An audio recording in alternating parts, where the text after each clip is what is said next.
John Wesley, the 28th of June, O.S., the 17th of June, 1703, to March 1791. John Wesley was an English cleric, theologian, and evangelist who was a leader of a revival movement within the Church of England known as Methodism. The societies he founded became the dominant form of the independent Methodist movement that continues to this day. Educated at Charterhouse and Christ Church, Oxford, Wesley was elected a Fellow of Lincoln College, Oxford, in 1726 and ordained as an Anglican priest.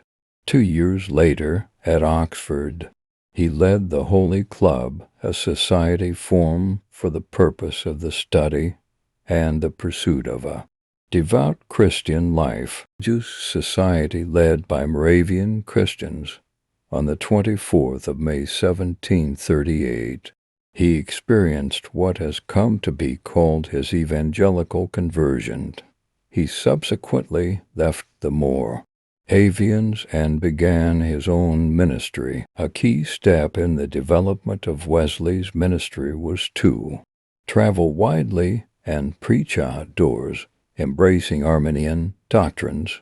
Moving across Great Britain and Ireland, he helped form and organize small Christian groups, societies, and classes that developed intensive and personal accountability, discipleship, and religious instruction.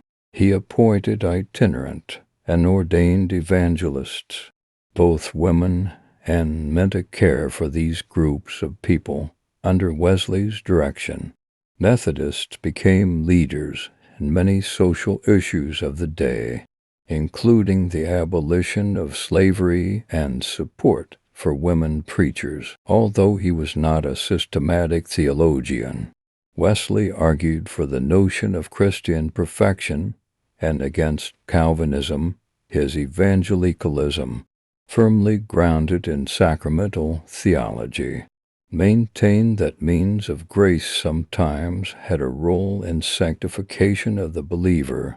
However, he taught that it was by faith a believer was transformed into the likeness of Christ. He held that, in this life, Christians could achieve a state where the love of God reigned supreme in their hearts, giving them not only outward but inward holiness.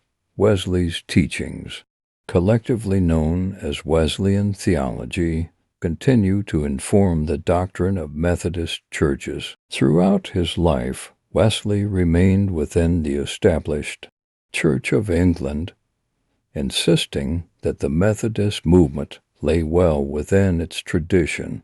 In his early ministry years, Wesley was barred from preaching in many parish churches, and the Methodists were persecuted. He later became widely respected, and by the end of his life was described as the best-loved man in England.